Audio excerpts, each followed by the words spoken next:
Hello student, आज हम बात करेंगे chapter 6 lovely road the nations. तो learning outcomes, read aloud the comprehend the extent and with fluency and expressions, learn new words and infer their meanings, draw from personal experience of real life situations, learn about symbols and anthems, learn about intransitive and incomplete verb, make a diary Brahma work in Paris. Imagine you are standing under a statue that suddenly begins to speak to you. It tells you how it is to be a statue standing all day long on one spot. It sets its other problems too. Let one of you become the statue and role play the situations.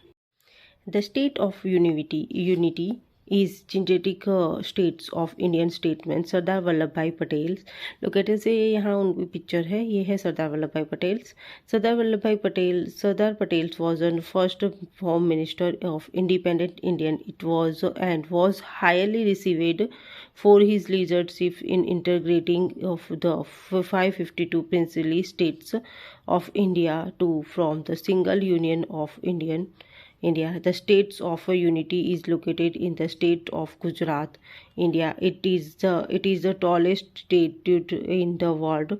The project was first announced in the 2010, and the construction of this the statute started in October 2013 by Lazen and Torbo.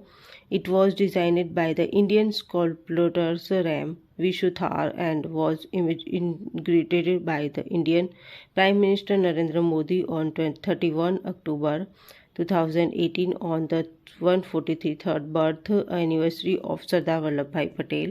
India had accidentally achieved its independence from the British, and the new government started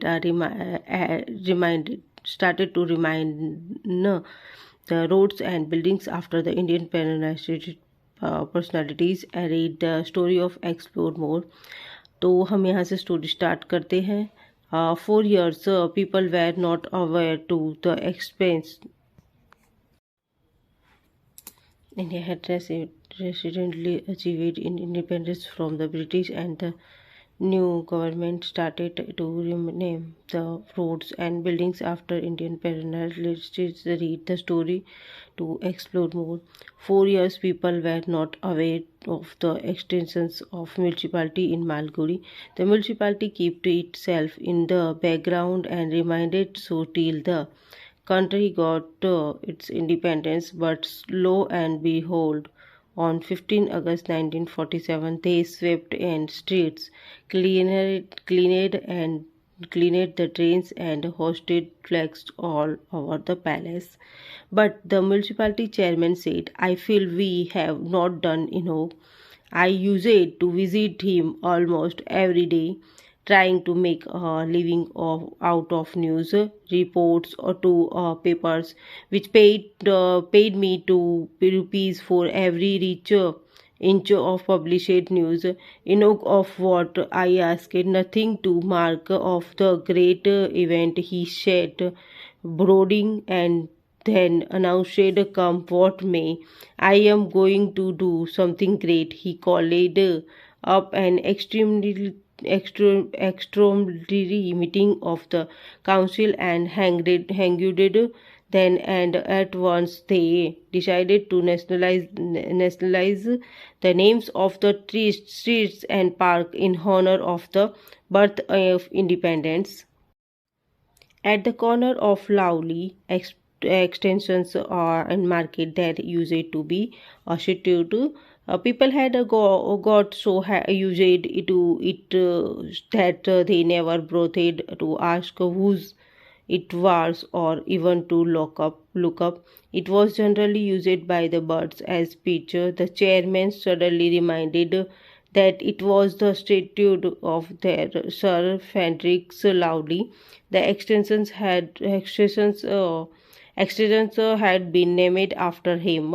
Now it was changed to Gandhinagar, and it seemed impossible to keep a lovely stood there any longer. The council unanimously resolved to remove it. The next morning, the council with the chairman surrounded the statue completely. They now realized their mistake.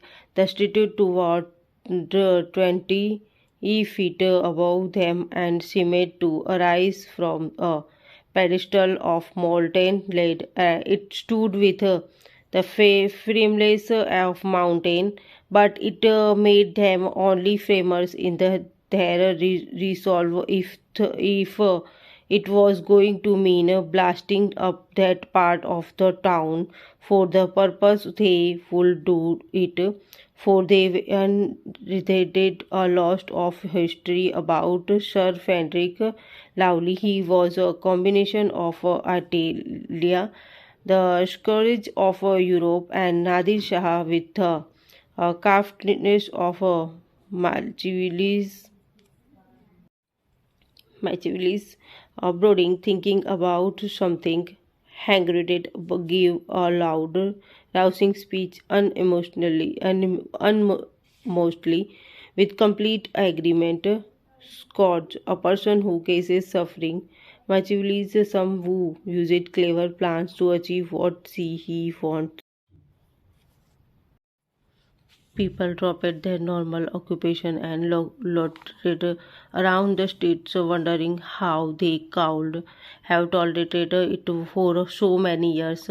The gentleman she made to she smile mockingly at them now, with his arms locked behind and his sword dangling from his belt. Their cowl do not debut that he must have. People dropped their normal occupation and loitered around the streets, wondering how they could have tolerated it for so many years. The gentleman she made to smile mockingly at them now, with his arms located behind and his sword dangling for his belt.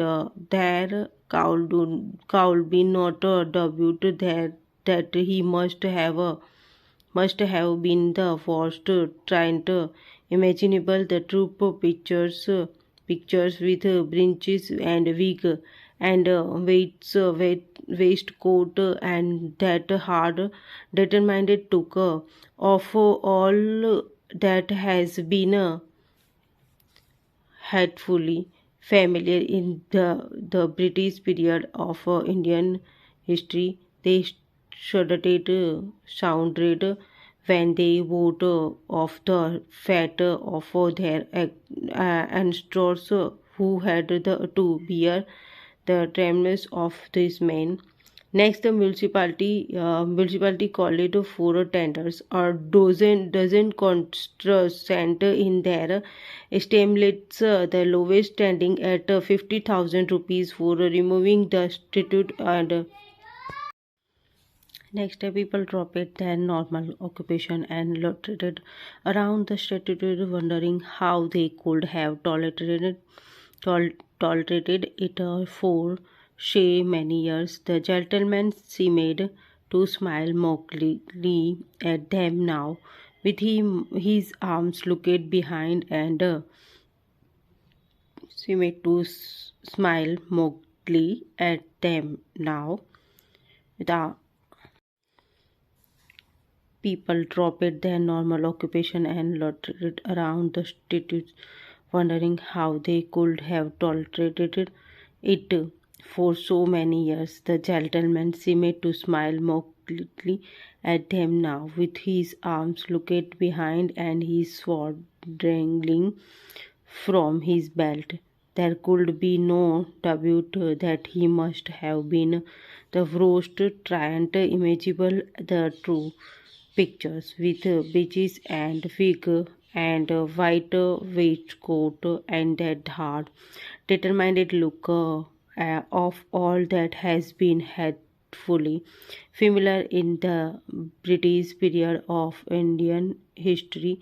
They stood when they thought of the fate of their ancestors who had to bear the tyrannies of this man. Next, the municipality called it for tenders. Dozen contractors sent in their estimates, the lowest standing at 50,000 rupees for removing the status and catering it to the municipal office, where they were already worried about the housing of it. The chairman threw out it over and told me, "Why don't you take it yourself? I will give you the statue from if you do not charge us anything for removing it." I had throughout till then that only my municipal friends were made, but now I found I could be just as mad as they. I began to calculate the whole affairs a pure investment. Suppose it cost me 5,000 rupees to dislodge and move the statues. I know the contracts were overstreaming, and I sold it as a metal for 6,000. About 3 tons of metal might fetch anything, or I could probably sell it to British Museum or Western Minster Abbey. I show myself throwing up the up-country paper job. The council had no difficulty in passing in resolution permitting to me to take the statute away. I made a elaborate arrangement for the task. I borrowed money from my father-in-law, promising him a fantastic rate of interest.